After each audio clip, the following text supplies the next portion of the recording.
Jeux Olympiques de Paris, Sidonie Fiadanantsour participera à une course de repêchage. Sidonie Fiadanantsour termine 5e de sa série sur 11 mètres haies aux Jeux Olympiques de Paris avec un temps de 12 secondes 92. Elle ne s'est pas qualifiée d'office aux demi-finales mais a une chance de se rattraper à l'occasion des courses de repêchage programmées pour demain au Stade de France.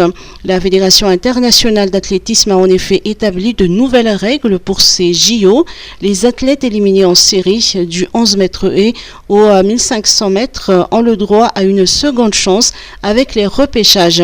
Cette première série du 100 mètres haies a été remportée par la Nigérienne Tobi Amusan en 12 secondes 49, suivie de l'Américaine Aisha Johnson en 12 secondes 61 et de la Jamaïcaine Janick Brown en 12 secondes 84.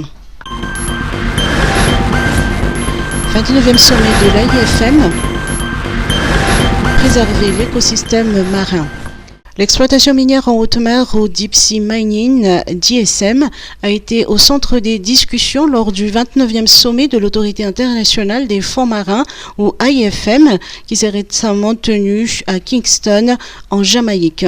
En tant que membre de cette organisation, Madagascar a participé à cet événement international, représenté par le directeur général de l'organe de lutte contre l'événement de pollution marine par les hydrocarbures, Adami Jean-Baptiste Ratoul-Zanahaj, et d'un représentant du ministère de la Pêche et de l'économie bleue. L'AIFM est une organisation internationale autonome intégrée au système des Nations Unies. Elle est chargée de réguler les activités liées aux ressources minérales des fonds marins et les activités connexes telles que l'exploration et le transport de la zone internationale des fonds marins au-delà des limites de la juridiction nationale, c'est-à-dire la zone économique exclusive ou ZEE. Madagascar a rejoint les autres nations préoccupées par la préservation de l'écosystème marin.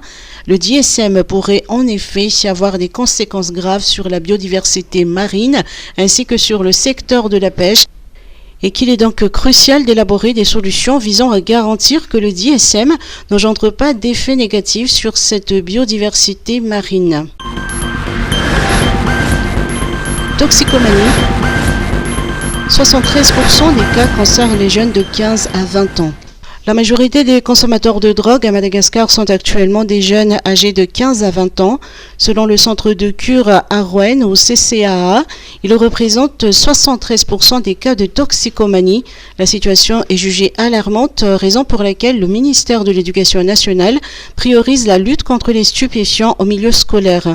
Le service de la santé des jeunes, SSJ, au sein de la direction de l'enseignement secondaire, DES, a mis en place un système de prévention visant à réduire les comportements à risque, des campagnes de sensibilisation sur les effets du tabac sur la santé, des mesures préventives et les cadres législatifs en vigueur ont également été lancés.